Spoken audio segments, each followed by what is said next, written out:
Yung kaibigan ko, nabulag, kumain ng balot. Yung kaibigan mo kumain ng balot na bulat. Nabulag siya. Paano? Kasi binasag niya yung balot. Hinigop niya yung sabaw. Sinilip. Ayun, tinuka, bulag.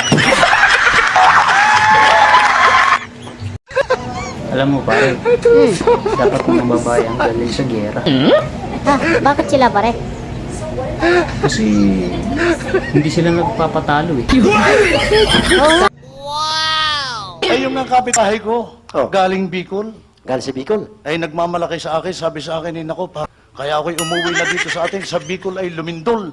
Sa lakas ng lindol, tumbal lahat ang puno ng nyug. Tumbal lahat ang puno. Ay, ganun din sa amin eh. Nung lumindol sa amin, tumbal lahat ang puno na yun eh. Ay, sabi ko naman sa kanya, mahina ang lindol sa inyo. Bakit? Doon sa amin sa Batangas, lumindol.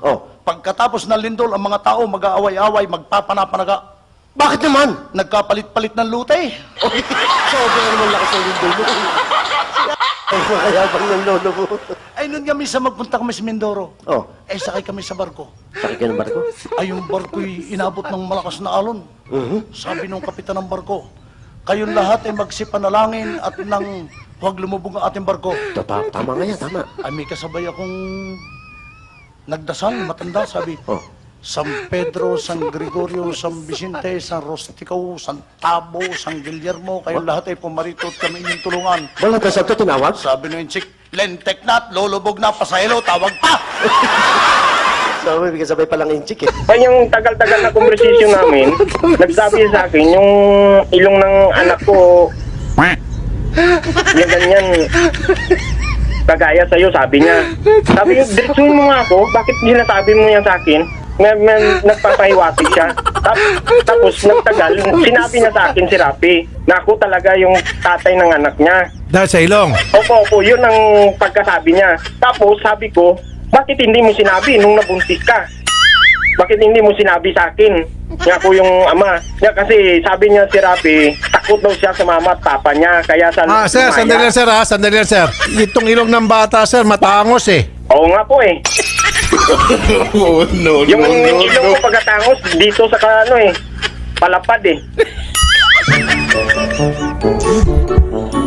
Bakit sabihin niya yung si Rapi? Yun ang inaano ko kasi babae yung anak ko eh. Hindi sir, kasi sir, yung ilong ng itong bata, pag ganun sir, yung patulis, mula sa taas, pababa, tapos matulis. Yung sa inyo sir, ano sa palagay niyo sir, sa inyo sir? Kabilaan po yung sa akin eh.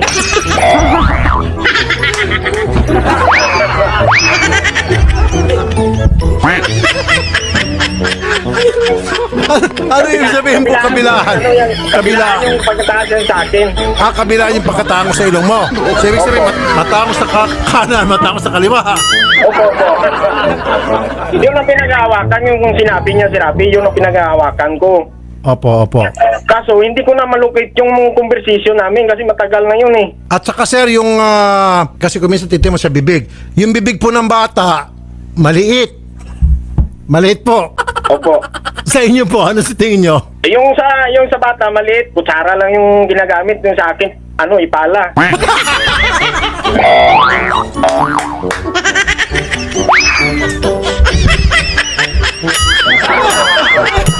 Ayoko. Dati siya sinasabi yung sa akin, sabi. Yun ang hihinahan ko. Sabi ko malayo man yung itsura ng bata. Sa'yo talaga, yun ang sabi niya si Rapi ha. Okay sir. Hindi, seryoso na, yung bibig ng bata maliit. Opo. Sir daw, dahil siguro palang ginagamit niya kaya lumaki. Sir, ano trabaho niyo sir? Wala nga po akong trabaho ngayon kaya napilitan akong tumanggap ng labahan. Pero hindi lang paglalaba yung pinagawa niya sa akin. Pinagluluto niya ako at pinaglilinis ng bahay. Ano daw? Pero niising kong duleng, wala siyang binayad sa akin. Ang gulo mo. Sana po matulungan niyo ako, idol. Kapal na mukha.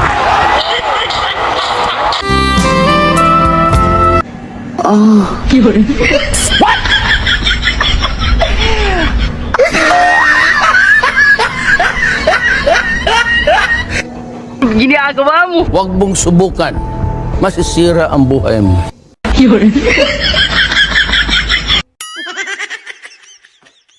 Ako po ay nananawagan sa mga mahilig pumunta ng bertihan, binyag, Parang awa niyo naman po, ibalik niyo naman po yung plastiko. Yung plastiko na lang ang pag-asa. Yun lang po. Iniingat-ingatan ko yung plastiko na yon. Bakit niyo po kinuha? Yun na lang po talaga ang aking pinaglalagyan pag ako mag-attend ng mga birthdayhan. Tsaka binyag, at saka kung ano pang okasyon. Kasi pinaglalagyan ko po yun. Naintindihan ko po na magkamag-anak tayo ng kumanta ng Bituin Walang Ningning. Pero, huwag niyo naman kuhanin ang yung plastic. Yun po ang ikinakasama ng loob ko. Ibalik niyo na po, kahit hugasan niyo lang, tas ibalik niyo na. Alam ko naman po na magkakamag-anak tayo, gawa ng kantang Bituin Walang Ningning. Pero,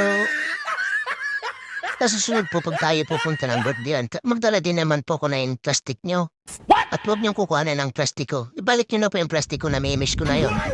At kung sino man baka may nakakita ng plastic na may hawakan, kulay puti, pakito ko na lang po ang tawagan niyo ako sa cellphone number ko na ito. At talagang kailangan ko ang plastiko na yun kasi pag pumupunta sa ako ng binyagan, yun ang ating pinaglalagyan. Pakiusap ko lang kung wag naman ko kukuha ng hindi sa inyong plastic, maghanap din kayo ng plastic nyo. Yun lang po ang tip ko sa pupunta ng birthdayhan, binyag. Magdala din kayo ng plastic nyo, hindi yung nangungo kayo ng may plastic. Ano?